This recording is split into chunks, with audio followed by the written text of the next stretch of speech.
Assalamualaikum warahmatullahi wabarakatuh. Halo semuanya, kami dari kelompok 9 ingin berbagi materi yang membahas salah satu isu penting dalam ekosistem laut, yaitu biotransformasi senyawa beracun dari fitoplankton oleh hewan laut dan dampaknya pada rantai makanan. Tujuan kami dalam presentasi ini adalah menjelaskan bagaimana proses ini terjadi, faktor-faktor yang mempengaruhinya, dampak yang muncul, dan juga solusi yang bisa diterapkan. Nah, selanjutnya itu ada pendahuluan dan teori. Di sini menjelaskan tentang wilayah pesisir. Nah, kita sering sekali mendengar tentang fenomena ledakan alga yang berbahaya. Nah, ini sering sekali terjadi di saat fitoplankton itu tumbuh berlebihan karena tingginya nutrien seperti nitrogen dan fosfat di air laut. Nah, sayangnya beberapa jenis fitoplankton itu bisa menghasilkan racun dan membahayakan ikan, kerang, bahkan manusia juga yang mengonsumsinya. Nah, racun ini juga bisa masuk ke dalam tubuh hewan laut dan ikut terbawa naik ke rantai makanan. Nah, untuk itu kita akan merumuskan beberapa pertanyaan utama, seperti bagaimana proses biotransformasi dan biokonsentrasi bekerja dalam tubuh organisme laut, dan apa saja faktor yang mempengaruhi dan bagaimana dampak terhadap ekosistem laut serta manusia. Nah, penjelasan teori biotransformasi adalah dia proses tubuh makhluk hidup yang mengubah senyawa asing dan beracun yang menjadi bentuk lain, entah itu menjadi lebih aman kah atau justru sebaliknya. Proses ini terbagi menjadi dua, yaitu fase pertama yang biasanya itu melibatkan reaksi kimia sebagai oksidasi atau hidrolisis. Nah, yang mengubah struktur senyawa. Lalu di fase kedua itu senyawa tadi yang akan dikonjugasi atau digabung dengan zat lain seperti asam glukuronat, dan itu supaya lebih mudah untuk dikeluarkan dari tubuh. Enzim seperti sitokrom P450 itu sangat berperan di sini, terutama dalam tubuh hewan laut. Tapi tergantung kondisi, hasil akhirnya juga bisa lebih beracun daripada senyawa asalnya. Nah, faktor lingkungan itu seperti suhu, salinitas, dan kadar oksigen juga sangat memengaruhi proses ini, karena itu tidak kalah penting. Seperti jenis mikroorganisme di perairan ini juga dapat berpengaruh karena mereka itu bisa menghasilkan enzim untuk membantu degradasi yang beracun. Untuk contoh nyatanya, kami ambil studi kasus dari perairan pesisir Kota Padang.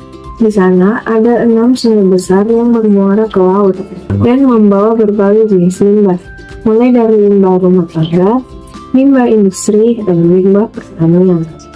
Limbah ini mengandung nutrien tinggi seperti fosfat dan nitrat yang mendorong pertumbuhan fitoplankton secara berlebihan.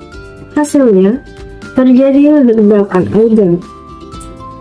ledakan alga berbahaya atau HAPS.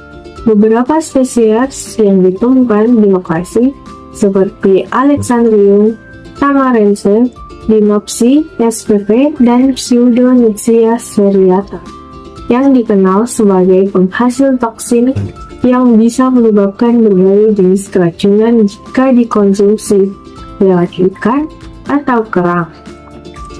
Nah, dari data yang telah dikumpulkan, kadar fosfat di beberapa muara mencapai 1,2 mg per liter dan nitrat sekitar 0,07 mg per liter. Angka ini jauh di atas ambang batas aman. Selain itu, salinitas air juga lebih rendah dari standar. Artinya, air tawar yang membawa nutrien bercampur dengan air laut dalam jumlah besar. Nah, hal ini memperjelas bahwa proses biokonsentrasi sudah terjadi, di mana fitoplankton menyerap nutrien berlebih, berkembang biak, dan akhirnya menghasilkan toksin yang masuk ke dalam tubuh hewan laut. Selanjutnya, dampak dan solusi pada fenomena HAPS. HAPS merupakan singkatan dari kata Harmful Alga Blooms. Jadi, fenomena HAPS ini merupakan peristiwa di mana terjadinya peningkatan alga yang berlebihan sehingga membahayakan organisme di perairan. Fenomena HEPS ini membawa banyak dampak yang serius. Yang pertama, oksigen dalam air bisa turun drastis karena fitoplankton mengambil alih perairan. Hal ini menyebabkan hipoksia atau bahkan anoksia, dan akhirnya terjadi kematian massal pada ikan. Yang kedua, racun dari fitoplankton juga bisa terakumulasi dalam tubuh ikan atau kerang. Sehingga kalau manusia makan makanan laut yang terkontaminasi ini, dapat terjadi keracunan yang gejalanya bervariasi, mulai dari gangguan pencernaan sampai kelumpuhan dan juga pada masalah saraf. Namun tidak hanya berdampak ke kesehatan tapi juga ke ekonomi.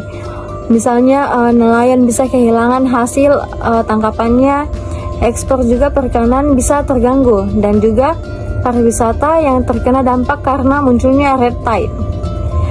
Dan adanya juga solusi dan rekomendasi pada fenomena HEPS ini. Jadi beberapa langkah yang bisa kita lakukan, misalnya dengan rutin memantau kualitas air dan juga fitoplankton di perairan.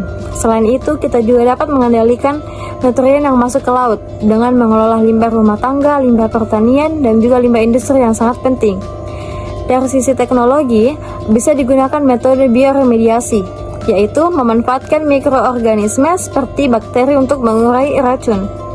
Ada juga teknologi pengolahan limbah yang berbasis mikroba yang bisa diterapkan langsung di lokasi atau diolah terpisah. Terakhir yang tak kalah penting, dukungan kebijakan dan juga peran aktif masyarakat.